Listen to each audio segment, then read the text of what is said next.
How you guys doing? Welcome back to Ballistic Brooks. We're out here today with body armor test part 2. So I'm gonna go to a quick recap over what happened last time, and then we'll get on to shooting this thing. So last time we started out 22. We shot it with that, and then we went on to the FN57. So then we shot it with that, and then we went and we shot it with a 22 TCM.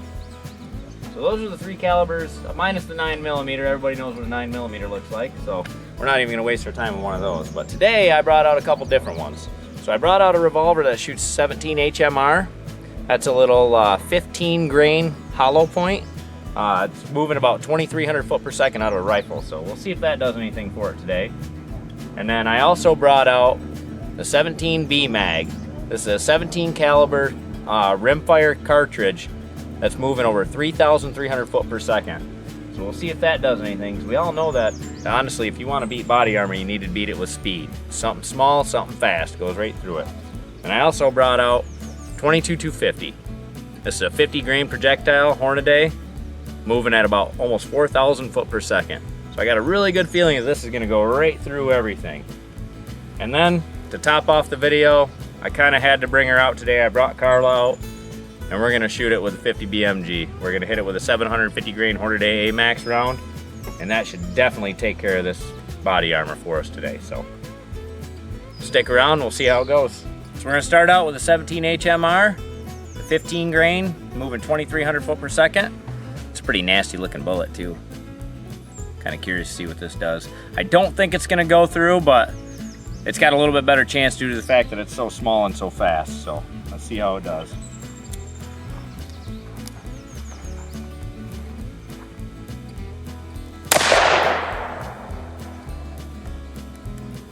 All right, let's go see if I hit it.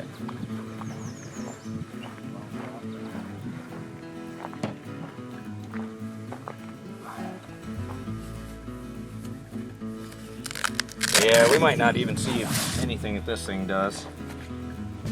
Kind of hard to tell because we got all these other slugs in here from last time we shot. Well, wherever we hit, it did not go through. Doesn't feel like it's got any back face deformation. Didn't seem to hurt the watermelon at all down in there. So we're just gonna move on to something a little bit bigger, a little bit better. That was kind of a waste of time. Here we have the 17B mag. It's shooting a 15 grain, 17 caliber projectile at 3,300 foot per second. I think this has got a pretty good chance of going through. The only thing we can do is just shoot it and see what happens.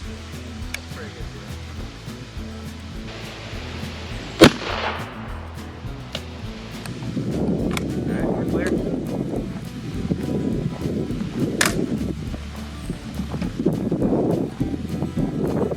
Oh yeah, that definitely put a dent in it.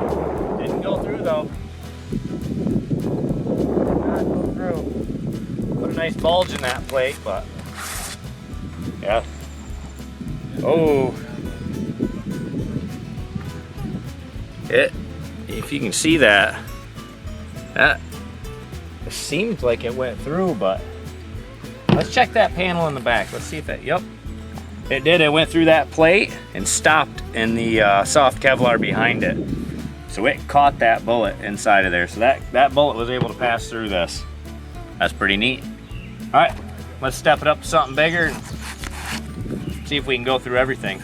All right, so we're gonna step it up. We've got a Savage Model 111 22-250, topped off with a Nikon. This nice little rifle. And there is the 22-250 bullet. That is a 50 grain projectile moving almost 4,000 foot per second. And if that 17B mag was able to make it through that plate, I got a pretty good feeling this is gonna go right through everything and hit that melon. So let's check it out, see what happens.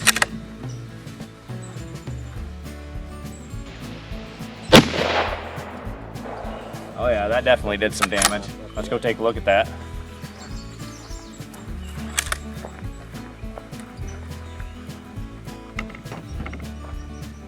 Oh wow. Gonna come and look on this side.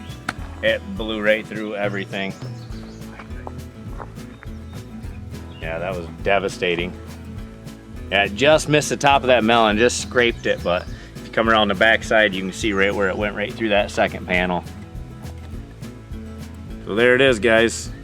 Speed beats body armor. You gotta have fast moving projectiles. That's impressive though, to see that 2250 do that. Let's take a look at it real quick. See where it scraped right across to there. Just barely grazed it, but look at all that stuff it brought through. That is a devastating round. Wow, that's impressive. That is impressive. I had a feeling we were gonna go through with that one though. That's a pretty overlooked, underrated round nowadays, but yeah, nice little hole there. Right through this one. Ooh, it shoved this one right into the next one. Oh yeah. Look at the hole in that thing. That's from a 22 caliber bullet. That is crazy.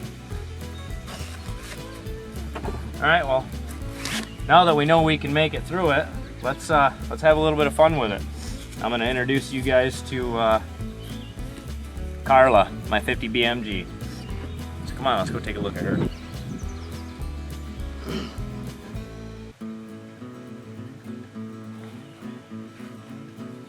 All right, guys, so here we are with Carla. I've been pretty excited to introduce this to you guys. This is my 50 BMG. This is an ArmaLite AR-50, single shot bolt action. I have it topped off with an Osprey. This is a 8-35 scope. A little bit too much for what I use it for. I don't shoot a lot of long range with it, so I've actually got a Vortex Viper at home that I was gonna swap out and throw on there, but for now we'll just continue to use this one. But this rifle is absolutely impressive. It's about 5 feet long, all on its own. It weighs about 48 pounds with everything on it, because I got the mono and the bipod on it.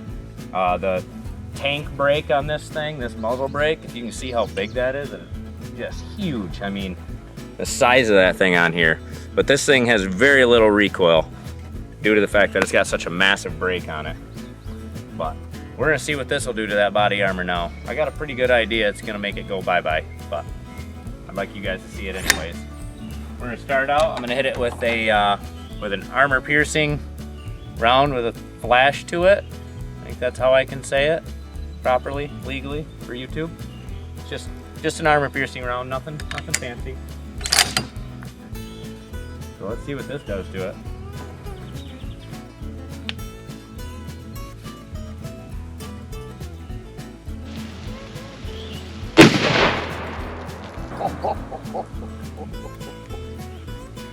I don't think it made it. Smells good. Let's go check this thing out and see what that did to it. Well, I mean, we know what it did to it, but let's just look at the devastation. The amount of energy transferred by this thing is just, I mean, you can't beat a 50 BMG. Like, there's nothing more impressive. Well, maybe a 20mm Valkyrie, but oh yeah. It basically just turned this thing inside out. Look at that. That is disgusting.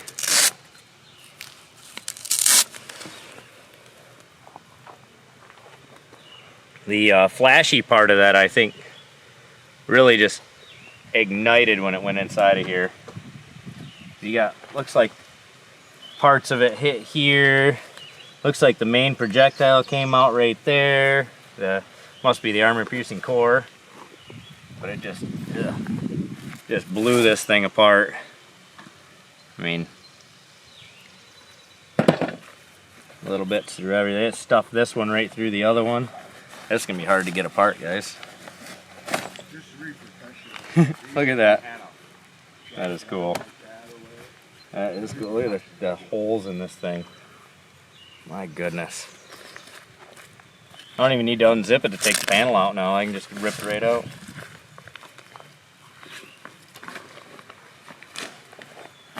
Oh yeah, look at the hole in that one. Gotta love Carla. Alright, well, that concludes torture testing this body armor. I mean, it started out as a what will go through it kind of test, but I was bound and determined to make it through and destroy it after last video. It didn't really, none of them rounds performed the way I thought they would on it, but that's pretty interesting to see that them rifle rounds, it still pretty much stopped them a little bit faster rifle rounds. But so we got a little bit of a mess to clean up. I hope you guys liked part 2. Leave down in the comments if you want to see me shoot other things at it, because these panels are still, I mean, most of them are still good. We can still shoot them with some stuff, so let me know if you want to see anything, and we'll see you next time. Thanks for watching.